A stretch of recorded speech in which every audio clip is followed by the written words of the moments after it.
Muy bien, vamos a la palabra de Dios ahí en el libro de Primera de Juan. Primera de Juan, capítulo 2. Y vamos a estudiar algunos versículos solamente en esta mañana y vamos a prácticamente a tener este tema. El tema que viene es un tema muy similar, pero también muy importante. Entonces en Primera de Juan, capítulo 2, versículos 24 al 29, ¿estamos ahí? Amén. Muy bien, vamos a leer entonces la palabra de Dios. Dice así,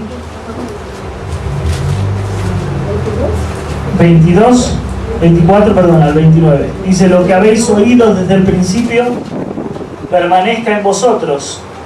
Si lo que habéis oído desde el principio permanece en vosotros, también vosotros permaneceréis en el Hijo y en el Padre. Y esta es la promesa que Él nos hizo, la vida eterna. Os he escrito esto sobre los que os engañan. Pero la unción que vosotros recibisteis de Él permanece en vosotros, y no tenéis necesidad de que nadie os enseñe. Así como la unción misma os enseña todas las cosas, y es verdadera, y no es mentira. Según ella os ha enseñado, permaneced en Él. Y ahora, hijitos, permaneced en Él, para que cuando se manifieste tengamos confianza, para que en su venida no nos alejemos de Él avergonzados.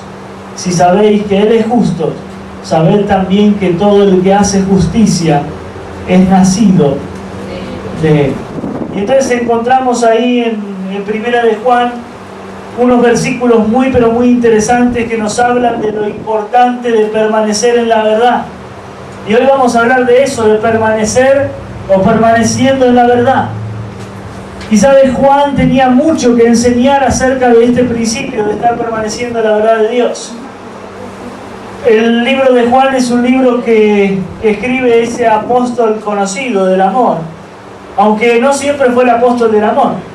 Si él se llamaba ahí, le llamaban como sobrenombre hijo del trueno. Así que imagínense cómo era esta persona, hijo del trueno. Y sabe, cuando hablamos del principio, de lo que nosotros necesitamos para nuestra vida, hablamos de algo que es fundamental para nosotros y es Dios. Cuando hablamos de la permanencia, hablamos de estar en un lugar, en un estado o en una relación permanente con Dios. Eso es lo que quiere decir la palabra permanencia. ¿Sabes? Hace unas semanas atrás estaba leyendo un libro y justo me encontré ahí una ilustración, y dice la ilustración que había una señora que tenía 2 hijos. Esos 2 hijos, que todos nosotros podríamos decir, bueno, eran niños. Bueno, no eran niños, eran fuerzas incontrolables de la naturaleza. Sí. Cuando ya sabemos lo que es la diferencia entre un niño y una fuerza incontrolable de la naturaleza, ¿verdad? Bueno, estos eran fuerzas incontrolables de la naturaleza. Y nadie podía ayudar a la señora, nadie sabía qué hacer con esos niños, no los podían controlar, no había manera. Habían ido con psicólogos, con doctores, habían ido con todo tipo de personas y no había solución. Otra mamá le dijo: mira, yo llevé a mi hijo con el pastor y el pastor lo ayudó. Entonces la mujer esta dijo: bueno, ¿qué más da? Vamos a llevar a nuestros hijos con el pastor. El pastor los cita, los deja a los 2 en la sala de espera. Pasa el primero, pasa el mayor, y comienza el pastor a preguntarle con una voz de trueno, y le dice al niño: ¿dónde está Dios? Y el niño empieza a mirar por los anaqueles del pastor, por el librero, empieza a mirar abajo, mira por todos lados, como diciendo: ¿quién sabe? Y el pastor lo vuelve a mirar, pero ahora con la voz un poquito más fuerte, y le vuelve a preguntar: ¿dónde está Dios? Y el niño otra vez mirando para todos lados, mirando su Biblia, buscando. El pastor pregunta la tercera vez, pero ahora con voz del trueno, y le dice: ¿dónde está Dios? Y el niño se levanta de su silla y sale corriendo para afuera, lo ve al hermano y le dice: oye, vámonos de acá. ¿Qué pasó? ¿Qué pasó? Y dice: no, lo que pasa es que acá han perdido a Dios y nos quieren echar la culpa a nosotros. ¿Sabes? La permanencia quizás tiene que ver un poco con eso. Con el hecho de que una persona no puede permanecer porque ha perdido a Dios. Y porque en algún lugar se quedó y nadie le puede encontrar. lo perdió. Y cuando uno pierde algo, tiene que volver al lugar donde él cree que lo perdió, donde él cree que lo pudo haber dejado. A ver, ¿quiénes de ustedes no han perdido una llave? Y ahí empezamos. ¿Dónde está la llave? ¿Dónde la dejé? ¿Dónde dejaste la llave? No, tú la tenías. Y la esposa dice, no, la tenías tú. Y ahí vamos, ¿no? A ver quién tenía y quién no la tenía. Y perdemos cosas. ¿Sabes? Algo que el cristiano no puede permitirse perder de ninguna manera es a Dios. Algo que no puede permitir es perder la verdad de Dios. Y ¿sabes? Juan va a comenzar hablando acerca de estos principios. Y va a decir ahí en el versículo 24, lo que habéis oído desde el principio, permanezca en vosotros. O sea, dice, no se pierda, sino que esté siempre. Permanezca en vosotros. Y dice ahí, si lo que habéis oído desde el principio permanece en vosotros, también vosotros permaneceréis en el Hijo y en el Padre. ¿Cuál es la palabra importante de todos estos versículos? La palabra permanecer. Todos los versículos estos del 24 al 29 hablan de la palabra permanecer. Juan entonces aquí va a tener un contraste entre lo que es la verdad y lo que es la falsedad. Este libro de Primera de Juan es un libro de contrastes. Hay contrastes por todos lados entre la vida y la muerte, entre la luz y las tinieblas, entre lo que es verdadero y lo que es falso. Se encuentra todo en el libro de Primera de Juan. Y da la enseñanza acerca de los anticristos, de cómo estos manifiestan falsedad. Un anticristo es aquel que se opone a Cristo.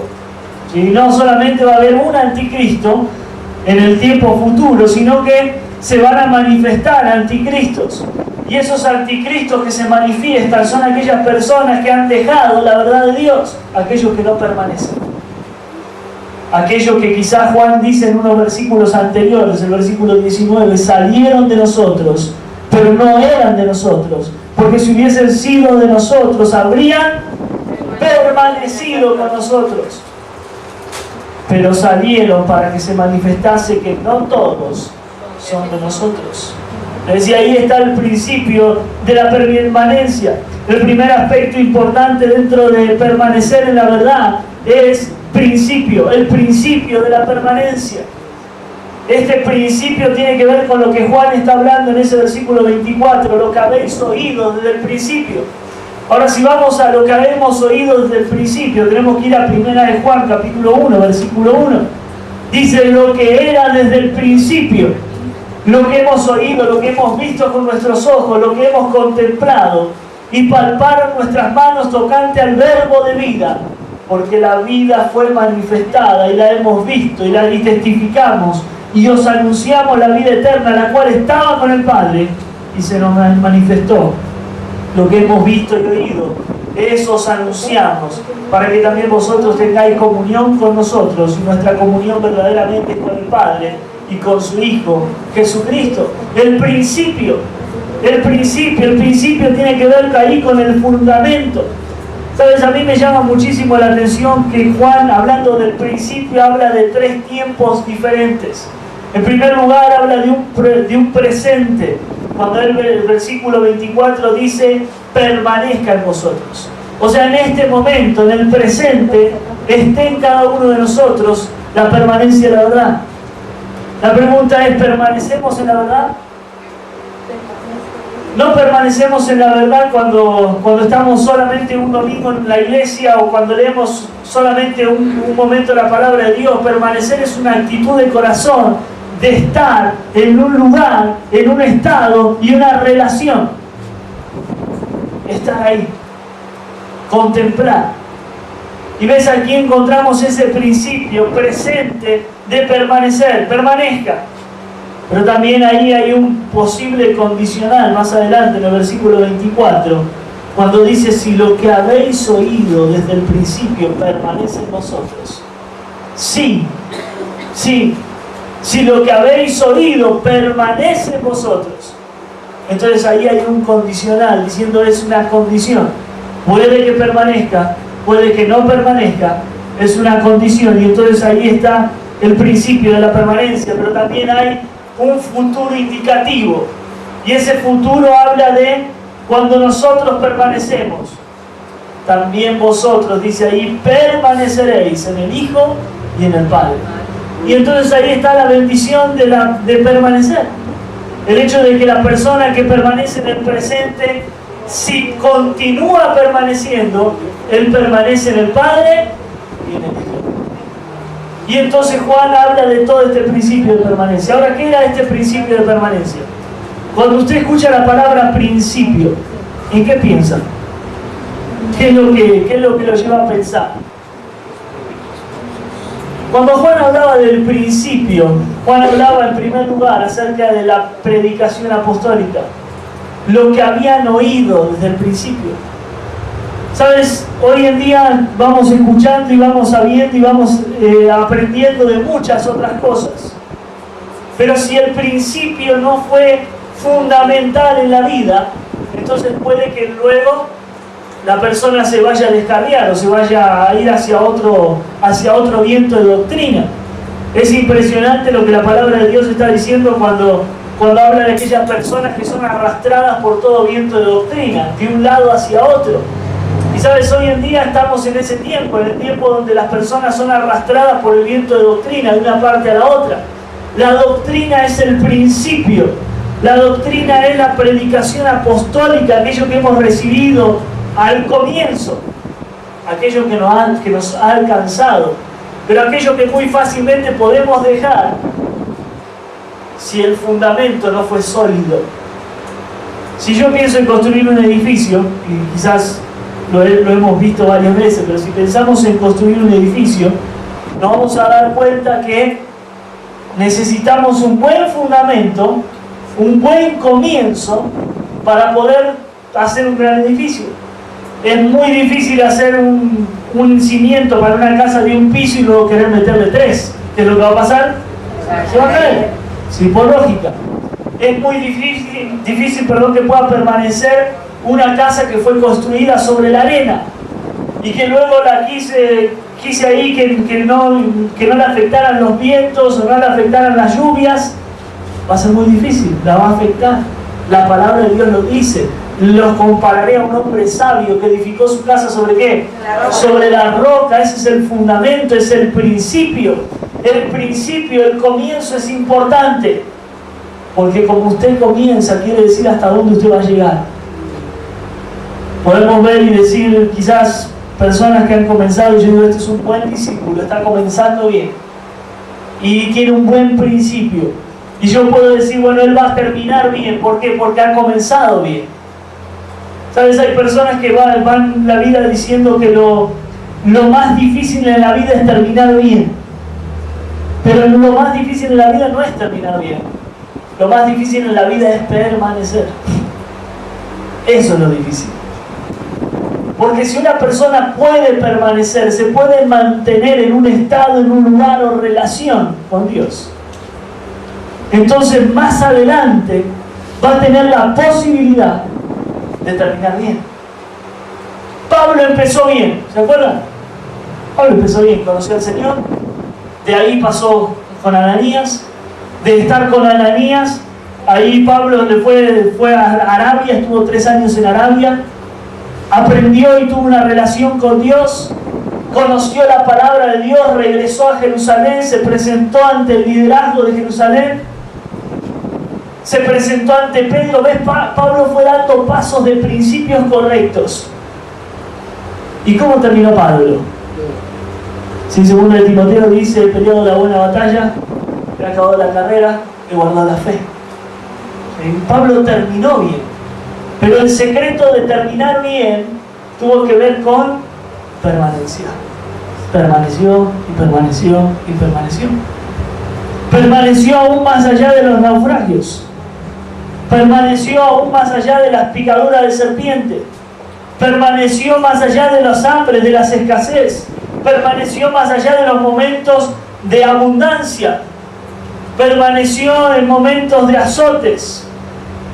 En momentos donde quizás ya estaba a la deriva y ya iba a perder su vida. Ya lo habían dado por muerto en una ocasión de tanto azote. Pero él permaneció. No estoy hablando de permanecer cuando las circunstancias son buenas como para poder permanecer. Estoy hablando de permanecer, sea cual sea la circunstancia.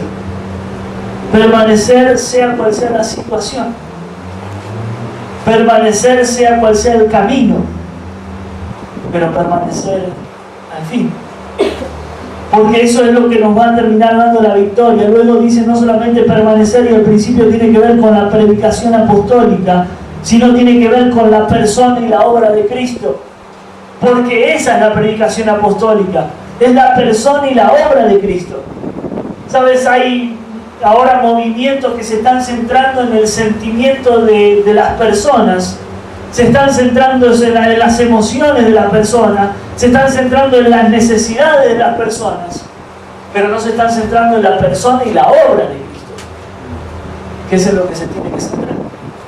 Nuestro trabajo, nuestra empresa, nuestro encargo, nuestro envío es la predicación de la obra de Jesucristo, de la obra redentora. Y si una persona deja de predicar la obra redentora de Jesucristo, entonces se está extraviando, está perdiendo el principio. Hace como una semana atrás, tuvimos un problema con mi auto, lo llevé a reparar. Luego en el mismo lugar llevamos a reparar otro auto de ahí del ministerio, de otro misionero. Y me dice, oye, José, pasa por ahí por favor y checa a ver cómo está mi auto y a ver qué es lo que le van a hacer y todo. Bueno, yo fui a ver el auto y en un momento esta persona me dice, ¿y usted qué hace? Y yo digo, no, pues soy misionero. Y dice, ¿y qué cree? Ah, bueno, ¿qué creo? Ok. Saqué mi Biblia, le prediqué el evangelio. Y la otra parte de la historia luego se la cuento.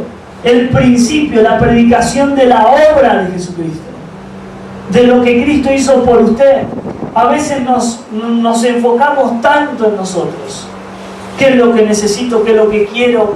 ¿A dónde quiero llegar? ¿Qué es lo que quiero hacer con mi vida? ¿Qué es lo que quiero hacer con la vida de mi familia? ¿Qué es lo que quiero hacer? Y no preguntamos qué es lo que Dios quiere. Y lo que Dios quiere ya se lo dijo. Y predicar el evangelio a toda criatura. A toda. La obra de Jesucristo es el principio. No solamente la predicación, la persona de Cristo, sino también la palabra. La palabra es el principio. Cuando nosotros ahí en nuestra división tenemos una declaración doctrinal, y en nuestra declaración doctrinal decimos que la palabra de Dios es la única autoridad de fe y práctica para nosotros. Nuestra autoridad de fe y práctica viene de la palabra de Dios, es el principio del cristianismo. Por eso no sirve que una persona diga ser cristiano y no viva conforme a lo que la palabra de Dios dice. ¿Por qué? Porque perdió su principio, perdió sus valores, perdió todo aquello que había creído. Y Juan dice, el principio de la palabra de Dios. Fue la palabra de Dios la que nos trajo el mensaje, porque la fe viene por el oír la palabra de Dios. Es la palabra la que me trajo el mensaje. Y por eso Juan dice, lo que hemos oído desde el principio permanezca en vosotros. Pero en último lugar dice, es el perdón que nos permite ahora permanecer en Dios. ¿Sabes? Ninguno de nosotros podíamos tener permanencia en Dios. Era imposible que permaneciéramos en Él. Éramos pecadores, nuestros pecados nos condenaban, estábamos esclavizados, dice el libro de Efesios, estábamos muertos en nuestros delitos y pecados. Pero fue a través del perdón de Dios, de la paga que Él le hizo por el pecado y del perdón que nosotros alcanzamos por medio de Jesucristo, que ahora nosotros podemos permanecer en Él. Nadie puede permanecer en Dios si no ha alcanzado el perdón. Ni uno de nosotros. Pero Juan no solamente se queda hablando acerca del principio de la permanencia, sino que más adelante está el versículo 25, y cuando yo lo leía como que dije, bueno, ¿y esto qué tiene que ver? ¿O con qué se come? ¿O cómo? Porque dice el versículo 25, y esta es la promesa que Él nos hizo, la vida eterna. Y esta es la promesa, la vida eterna. Pero cuando comencé a estudiar y a poder ver cada uno de estos versículos, ya de otra manera dice, y esta es la promesa. no solamente el principio de la permanencia, sino la promesa de la permanencia. La promesa de permanecer en Él. La vida eterna. Juan consideraba la vida eterna como algo futuro. Algo que estaba por darle, que iban a recibir sus lectores, y él quería darle un motivo. Esto era solamente un motivo para perseverar firme en la recta doctrina. Tengo que perseverar firme porque un día voy a recibir la promesa de la vida eterna. Ahora, la vida eterna no va a comenzar con usted cuando usted muere. La vida eterna comenzó en el momento que usted recibió a Cristo. Nosotros tenemos vida eterna. Hemos nacido de nuevo. Ese es un principio que no se nos puede olvidar. Pero no solamente es un principio, es una promesa. Mas a todos los que le recibieron, a los que creen en su nombre, le dio la potestad, el derecho de ser hechos hijos de Dios. Es una promesa. Es algo que Dios prometió. Y sabes, Dios prometió en cada página de la Biblia. Y Dios promete y da. Porque Él no es hombre para que se arrepienta, ni hijo de hombre para que mienta. Es la promesa. Y entonces Juan daba una motivación a por qué debemos permanecer. Debemos permanecer porque tenemos vida eterna. Porque tenemos promesas. La promesa de la permanencia. Cuando hablamos de la promesa de la permanencia, Él nos quería motivar a tres cosas. En primer lugar, nos quiere motivar a la devoción. ¿Es fácil persistir en devoción? ¿Es fácil persistir en una comunión con Dios? No, es difícil. Es difícil tener siempre el mismo horario, todas las mañanas, levantarse, orar al Señor, leer la palabra de Dios. A mí me gustó un concepto de un escritor, creo que es conocido, se llama David Jeremiah, y él, en su libro, él comienza a contar cómo es su hablar con el Señor. Y él dice, yo me siento en mi computadora, dice, y comienzo a hablar con el Señor y escribo todo lo que le digo, todo. Y lo hago para luego no olvidarme qué es lo que le dije, ni tampoco lo que le prometí. Y entonces estoy ahí, dice, y comienzo a escribir y le comienzo a decir al Señor y comienzo a hablar con Él. Y comienzo ahí a decirle cosas quizás difíciles que estoy pasando en mi vida, pero aquellas cosas pequeñas que de repente como que decimos, no, ¿y esto para qué le digo al Señor? Es difícil la devoción, es difícil la comunión, porque va a demandar un sacrificio. Es un sacrificio de amor de nosotros hacia Él, pero tenemos el privilegio de que Él toda la mañana nos puede hablar a través de su palabra. Es el Dios del universo y usted solo. Es el creador de todo y usted. Y vale la pena. Y vale la pena el sacrificio, y vale la pena levantarse, y vale la pena estar delante de Él, aunque haya que levantarse más temprano y irse luego a trabajar. Vale la pena estar delante de Él y con Él cuando hay momentos difíciles en la vida y en el día. Cuando no sé qué hacer, cuando no necesito dirección de Dios. Devoción. Una persona devota delante de Dios, Él nos quiere motivar a través de la promesa, somos hijos de Dios, vamos a tener vida eterna. Tenemos vida eterna ya. Vamos a estar en el cielo con Él toda la eternidad. ¿Usted se imagina una persona que no habló con Él en la tierra, cómo va a llegar al cielo? ¿Y qué va a estar en el cielo y no va a poder hablar con Dios porque nunca habló en toda su vida y ahora encima tiene que hablar con Él? Devoción. No es fácil, es difícil.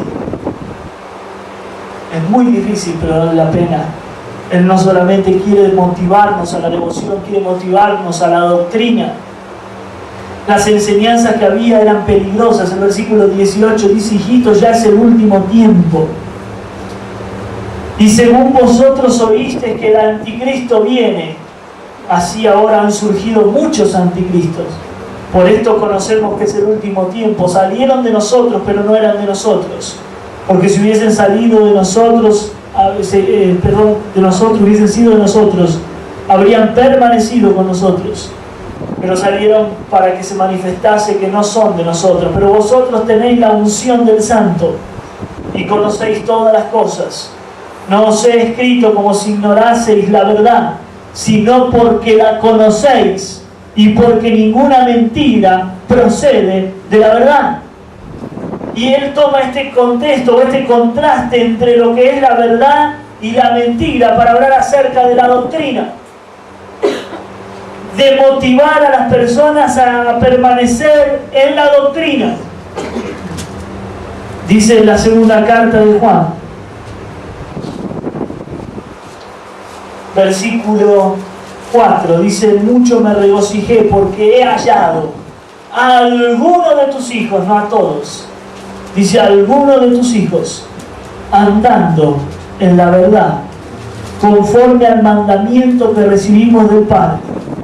Y ahora te ruego, Señora, no como escribiéndote un nuevo mandamiento, sino el que hemos tenido desde el principio, otra vez, que nos amemos unos a otros. Y este es el amor, que andemos según sus mandamientos. Este es el mandamiento, que andéis en amor, como vosotros habéis oído desde el principio. Y ves ahí Juan otra vez, ahora en su segunda carta, escribiéndole a una iglesia, dice: he hallado que algunos están en la verdad, algunos están en la doctrina correcta, otros fueron arrastrados, otros fueron movidos, fueron llevados por el viento. Es el último tiempo y hay muchos anticristos. Anticristo, aquel que se pone en contra de Dios, aquel que dice: no, ya no necesito de Dios, ya no necesito de Jesucristo, ya no necesito de la iglesia, ya no necesito del pastor, ya no necesito de los líderes, ya estoy cansado. Y se pone en contra de él. Y Juan dice: estas personas han dejado la doctrina. Él motiva la devoción, motiva la doctrina, motiva la dirección. Tenían que estar alertas. Ellos tenían que estar alertas para no desviarse. El hermano Pedro dijo algo, dice: el hermano José viene a confirmar la fe. Bueno, que Dios quiera que así sea. Confirmar quiere decir hacer firme, hacer fuerte, evitar que algo flaquee, saber que algo va a permanecer en la buena enseñanza, permanecer en la verdad de Dios, permanecer en la doctrina de Dios, en lo que nos han enseñado desde el principio. Pero Juan no solamente habla del principio de la permanencia, no solamente habla de la promesa de la permanencia, sino que también más adelante, Pedro, por favor, va a hablar ahí acerca del privilegio de la permanencia. Y ahora sí, esto lo vamos a disfrutar muchísimo. Hay privilegio cuando permanecemos en Dios. Hay privilegio cuando estamos en Él. Dice el versículo 26: os he escrito esto sobre los que os engañan, pero la unción que vosotros recibisteis de Él permanece en vosotros, y no tenéis necesidad de que nadie os enseñe, así como la unción misma os enseña todas las cosas, y es verdadera y no es mentira, según ella os ha enseñado, permanecer en Él. Ahora, en este tiempo que Juan estaba escribiendo, era un tiempo de mucho gnosticismo, era un tiempo de muchas personas que se levantaban en contra de Dios, de muchos anticristos. Las iglesias, como aquí, eran en casas. Y entonces se reunían los hermanos en las casas y estaban todos juntos, y de repente llegaba una persona y él decía que tenía ahí una unción, y entonces comenzaba a enseñar, y a veces desviaba y enseñaba una falsa doctrina, una falsa enseñanza, y terminaba desviando toda la enseñanza que ellos habían recibido desde el principio. Entonces por eso Juan quiere alertarlos. Y él está hablando de tal manera que ellos tenían que entender que no tenían necesidad de que viniera alguien más a enseñarles, porque ellos tenían la morada del Espíritu, y el Espíritu se iba a encargar de enseñarles todas las cosas.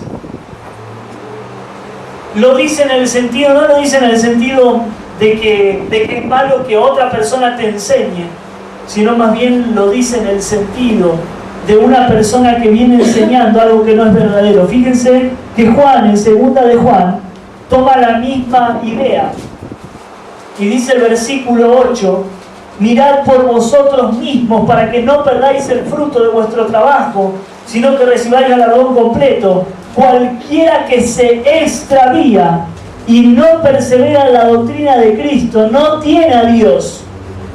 Y el que persevera en la doctrina de Cristo, ese sí tiene al Padre y al Hijo. Este es un versículo durísimo, durísimo. Dice: el que no persevera no tiene a Dios, porque Dios nos ayuda a perseverar. Dice: si alguno viene a vosotros, dice, y no trae esta doctrina, la de perseverar, no lo recibáis en casa, ni le digáis bienvenido, porque el que le dice bienvenido participa en sus malas obras. Y Juan estaba hablando de eso, de estas personas que venían con una enseñanza errónea, de estas personas que venían extraviando a aquellas personas que eran de la iglesia y que habían creído en Jesucristo y que estaban permaneciendo. Y es duro permanecer, como para que viniera alguien a enseñarles algo que es incorrecto, como para enseñarles algo que está fuera de lo que es la palabra de Dios.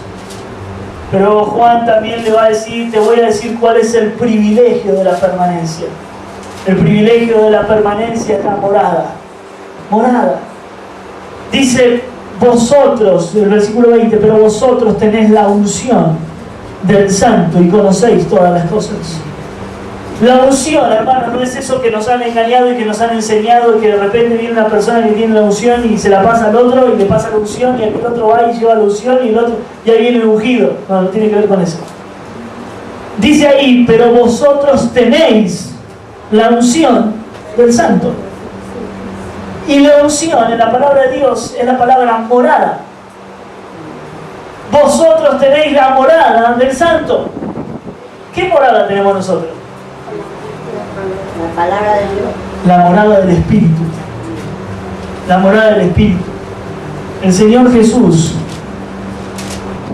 en Juan capítulo 14, versículo 15, dice: si me amáis, guardad mis mandamientos, y yo rogaré al Padre y os dará otro consolador, para que esté con vosotros para siempre. 14, 17, y el Espíritu de verdad, al cual el mundo no puede recibir porque no le ve ni le conoce, pero vosotros le conocéis porque mora la unción del Santo, porque mora con vosotros y estará en vosotros para siempre. No os dejaré huérfanos, vendré a vosotros. Todavía un poco y el mundo no me verá más, pero vosotros me veréis, porque yo vivo, vosotros también viviréis. Y es la morada del Espíritu en nuestra vida, y es el privilegio que nosotros hemos recibido de parte de Dios. El privilegio de la morada, Dios mismo morando en nuestra vida a través del Espíritu Santo. Ese es un privilegio. No solamente es un privilegio la morada, es un privilegio el ministerio.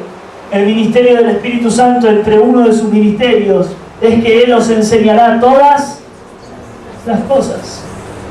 ¿Sabes? Hemos caído en un problema que a veces con tanta distorsión, con tanta falsa doctrina, con tanta mala enseñanza, a veces ni queremos hablar acerca del Espíritu Santo, pero Él vive en nosotros.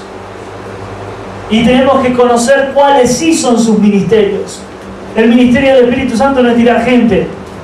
El ministerio del Espíritu Santo no tiene que ver con cosas raras. El ministerio del Espíritu Santo tiene que ver con enseñar aquello que Dios nos quiere enseñar, la verdad de Dios. Y les voy a enseñar qué es lo que Él nos quiere enseñar. El versículo 27 dice: y es verdadera y no es mentira, según ella nos ha enseñado, permanecer en Él. ¿Qué es lo que enseña el Espíritu? Permanecer en Dios. El Espíritu Santo nos enseña a permanecer en Dios. Nos ayuda a permanecer en Dios. Nos muestra qué gran privilegio, el privilegio de la morada, el privilegio del ministerio, la unción nos enseña todas las cosas.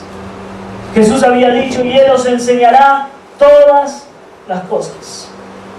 Pero en tercer lugar, la misión. Y la misión tiene que ver con eso. El Espíritu Santo se va a encargar de enseñarnos a permanecer en Dios. El privilegio de la permanencia. En último lugar, dice el versículo 28 en adelante, 28 y 29, con esto terminamos. Dice, y ahora, hijitos, permaneced en Él para que cuando se manifieste tengamos confianza, para que en su venida no nos alejemos de Él avergonzados. Si sabéis que Él es justo, sabed también que todo el que hace justicia es nacido de Dios. Y Juan comienza con otro contraste aquí, es el contraste entre la vida y la muerte. Otro contraste, el libro de Juan es el libro de los contrastes, y es el contraste entre la vida y la muerte. El contraste entre la justicia y la injusticia. Y él va a hablar de aquí de tres propósitos bien identificados para la permanencia, el propósito de la permanencia. ¿Para qué? ¿Para qué? Y en primer lugar, dice allí el versículo 28, y ahora, hijitos, permaneced en Él, propósito, para que cuando se manifieste tengamos confianza. Para que cuando se manifieste tengamos confianza. Y esa palabra confianza es la palabra parresia, y quiere decir seguridad, y quiere decir franqueza. Vivimos en un mundo de inseguridad. Todas las personas están inseguras. No saben no saben qué es lo que hacer con su vida acá, mucho menos saben qué es lo que dónde van a pasar la eternidad. Un mundo de inseguridad. Vivimos en un mundo donde lo que menos hay es franqueza, donde lo que menos hay es personas íntegras que de la misma manera que hablan viven. ¿Por qué? Porque es difícil. Y vivimos en un mundo ahí mentiroso, en un contexto de mentira que Juan estaba hablando, de engaño. Y él dice, lo importante es que cuando estemos delante de Dios tengamos confianza. Hermano, usted tiene que permanecer, porque un día se va a encontrar delante de Dios. Olvídese de su director, olvídese de su maestro de discipulado, olvídese de mí, olvídese de su pastor, olvídese. Un día usted va a estar delante de Dios. Y delante de quién va a tener que dar cuenta, va a ser delante de Dios. De quien va a tener que usted hablar de su permanencia, va a ser delante de Dios. Delante de Él va a hablar de la permanencia. De qué es lo que hizo con su vida desde el momento que recibió a Cristo en adelante. Cómo gastó su tiempo, cómo gastó su dinero, cómo gastó su vida espiritual. Va a tener que dar cuentas. Y Juan dice, usted tiene que permanecer en Dios para que cuando esté delante de Él, cuando Él se manifieste, usted tenga confianza. Y no salga delante de Él avergonzado. Usted sabe que en el cielo va a haber lágrimas. Dice la palabra de Dios en el libro de Apocalipsis, y enjugará Dios toda lágrima de los ojos de ellos. ¿Por qué va a haber gente que va a llorar? ¿Por qué? Por vergüenza. Va a haber mucha gente llorando por no haber sido fiel. Va a haber mucha gente llorando por no haber permanecido. Y Juan dice, si usted quiere tener confianza cuando Él se manifieste, debe de permanecer. Permanezca en Él para que tenga confianza. Pero no solamente esa palabra parresia quiere decir confianza, sino también quiere decir comunión. Una persona que conoce, que le ha conocido, que ha entrado en comunión con Dios, que tiene una relación con Él, es una persona que tiene confianza. Yo tengo confianza con mi esposa y ella tiene confianza conmigo. ¿Por qué?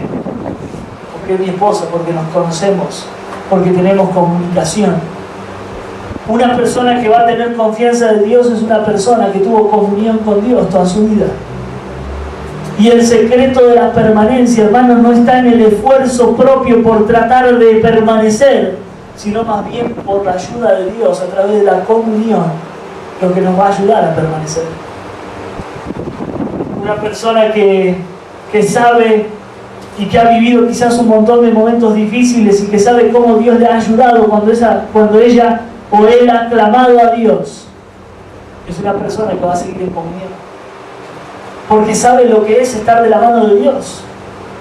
La palabra de Dios ahí en el libro de Génesis, no tenemos tiempo, pero habla de un hombre llamado Enoc. Y dice la palabra de Dios, y caminó Enoc con Dios, y lo llevó Dios. Tiene que ver con un caminar con el Señor día a día. No pienso en cuánto caminé ayer, sino en cuánto debo de caminar hoy. Y si ayer no caminé, bueno, hoy camino. Pero trato de vivir el día a día con el Señor. Y cada uno de nosotros tiene que vivir el día a día con el Señor. Una noche pasada, antes de venirnos para acá, estábamos ahí con mi esposa. Habíamos pasado un buen día, habíamos tenido ahí unas reuniones, luego habíamos ido ahí al doctor, luego regresábamos, nos tomábamos un café, me senté a platicar con ella, a tener comunión con ella. Y regresábamos en la noche y ahí después de que hablamos un buen tiempo, y fue muy bueno porque necesitamos parar en un momento de nuestra vida y sentarnos a hablar. Nuestra vida es bastante corrida y ajetreada, y de repente para acá y para allá, y hoy estamos aquí, y la semana que viene el miércoles estamos en Celaya, el jueves estamos en Celaya, el viernes salimos el jueves volvemos a Querétaro, el viernes salimos para Guadalajara, la otra vez volvemos el lunes, y así estamos. Pero necesitamos un momento para parar. Necesitamos sentarnos y hablar. ¿Cómo estás? ¿Cómo estoy yo? ¿Qué es lo que sentimos? ¿Qué es lo que queremos? Es comunión, es conocer. Pero sabes, en la noche estábamos ahí ya por irnos a dormir, y oramos la última oración ahí en el día. Y yo le dije a Gracia, mi niña de 3 años, ¿puedes orar? Y Gracia comenzó a orar. Y yo no había visto una niña orar así. Y ella dice: Señor, yo te quiero pedir que me utilices, una niña de 3 años. Que me utilices, que me uses. Señor, úsame. 3 años. Y luego dice: mamá, te toca orar a ti. Pues ya, volvió mi esposa. Y terminó mi esposa y dice: papá, ya te toca a ti. O sea, nos puso a orar a todos. Comunión. No es que tengo que leer la Biblia, tengo que orar, tengo que ir a la iglesia, tengo que ofrendar, tengo que... No es eso, no se trata de eso. Y si se trata de eso, hermano, mire, estás yendo por el camino equivocado. Se lo digo del corazón. No se trata de eso. Se trata de quiero. Tengo la actitud, quiero orar, quiero leer, quiero ir a la iglesia, quiero tomar mi clase, quiero aprender, quiero hacer cosas para el Señor, quiero predicar, quiero. Porque si se trata de tengo la amargura en el corazón, y la amargura contra las cosas de Dios, tiene que nacer comunión. En tercer lugar, claridad. ¿Sabes? Él habla ahí de que un día se va a manifestar todo delante de Dios. Y cuando Él se manifieste, dice el versículo 2: amados, ahora somos hijos de Dios, del capítulo 3. Y aún no se ha manifestado lo que hemos de ser, pero sabemos que cuando Él se manifieste, seremos semejantes a Él, porque le veremos tal como Él es. Y son unos versículos impresionantes. El versículo 1 dice: mirad cuál amor nos ha dado el Padre, para que seamos llamados hijos de Dios. Por esto el mundo no nos conoce, porque no le conoció a Él. En Dios hay claridad. Hay momentos que quizás en nuestra vida no vemos ni por dónde, ya no hallamos ni cómo, ni cuándo, ni qué, pero Dios trae claridad. Dios trae claridad, trae tranquilidad a la mente, trae cosas de bendición. Él enclarece todo, no enturbia nada. Lo que enturbiamos las cosas somos nosotros. Los que hacemos las cosas difíciles somos nosotros, pero no el Señor. Y la palabra de Dios dice ahí: si sabéis que Él es justo, sabed también que todo el que hace justicia es nacido de Él claridad. El que hace justicia, en último lugar, conducta. El que hace justicia, el que es un hacedor de justicia. Quizás hoy en día nosotros vivimos ahí en un mundo injusto, donde hay un montón de injusticias, donde usted va a su trabajo y hay injusticia, va a la escuela y hay injusticia, va a la esquina y hay injusticia, a la almacén hay injusticia, en la tienda hay injusticia, en todos lados hay injusticia.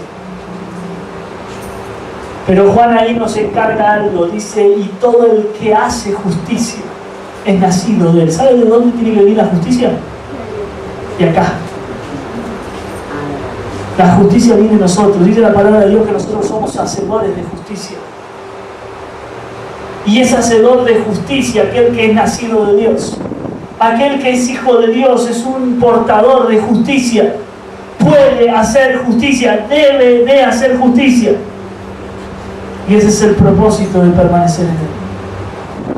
Hermano, cuando personas en el mundo ven cristianos que permanecen, entonces ellos sí quieren conocer a Cristo.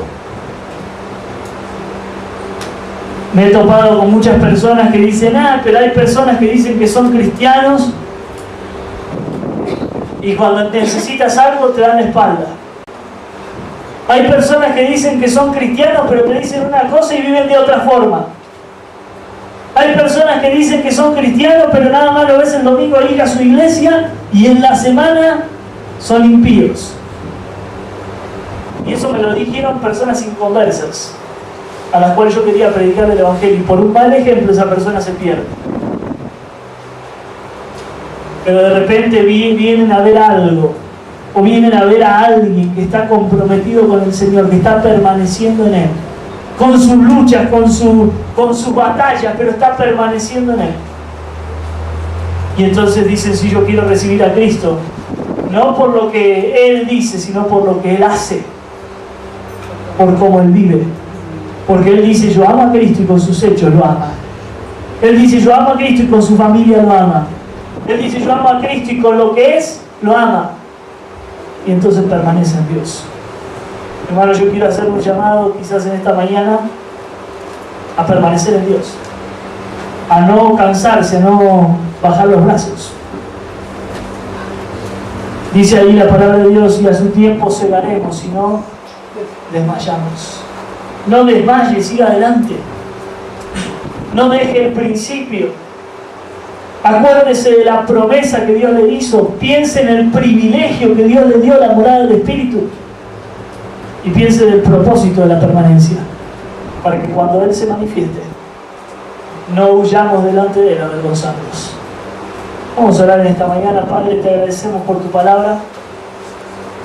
Te agradecemos, Señor, porque a través de la vida de Juan tú nos invitas a permanecer en ti. Gracias, Señor, porque es tan importante permanecer en la verdad. Señor, ahí cada uno de nosotros tenemos nuestras luchas, nuestros enfrentamientos, nuestros momentos difíciles, nuestros momentos de desánimo, nuestros momentos donde no queremos seguir adelante y quizás pensamos en dejar de lado todo. Pero Padre, te amamos y necesitamos que nos ayudes. Necesitamos que tú nos ayudes a seguir adelante. Enséñanos y ayúdanos a permanecer en ti. Gracias, Padre, por este tiempo, en el nombre de Jesús. Amén. Amén.